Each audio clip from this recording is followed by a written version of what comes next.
L'Office national des forêts communique, acteur majeur de la filière forêt-bois en France. Cette entreprise a 3 missions, à savoir produire du bois pour le marché hexagonal, n'est-ce pas, préserver l'environnement et accueillir le public. Il tenait effectivement à faire cette petite mise au point. Regardez.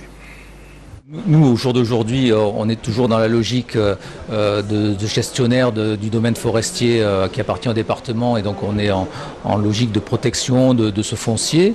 On ne comprend pas les actions qui sont menées pour déboiser des terrains qui sont boisés depuis plusieurs dizaines d'années et qui représentent le cœur forestier de la Guadeloupe et qui ont une valeur, c'est des terrains qui ont une valeur biologique, une valeur environnementale, une valeur d'accueil du public.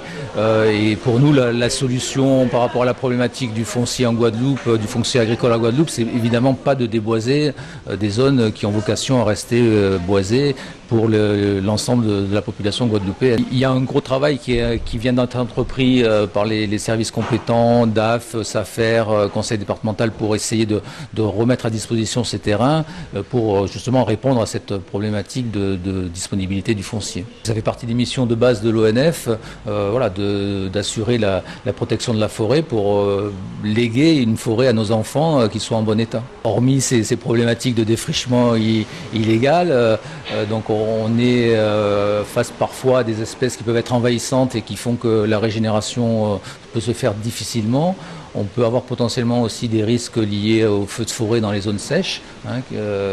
Il peut y avoir aussi des exploitations abusives dans certains secteurs où il n'y a pas un contrôle suffisant qui est réalisé. Donc c'est une forêt c'est de l'espace foncier donc qui peut potentiellement être menacé essentiellement par les activités humaines.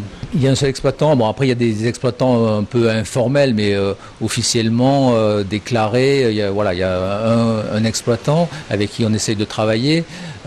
Mais économiquement, c'est très difficile d'en vivre parce que une exploitation forestière en zone de basse terre, c'est compliqué parce qu'on est sur des terrains pentus, il y a souvent beaucoup d'eau, donc il faut du matériel aussi, il faut faire des investissements pour avoir le matériel qui sort l'arbre de la forêt, donc c'est ce qu'on appelle un débardeur. Puis après, il faut transporter l'arbre sur l'endroit où on va le scier, il faut une scierie, donc c'est toute une chaîne à mettre en place qui représente des investissements qui, pour l'instant, n'ont pas été réalisés en Guadeloupe.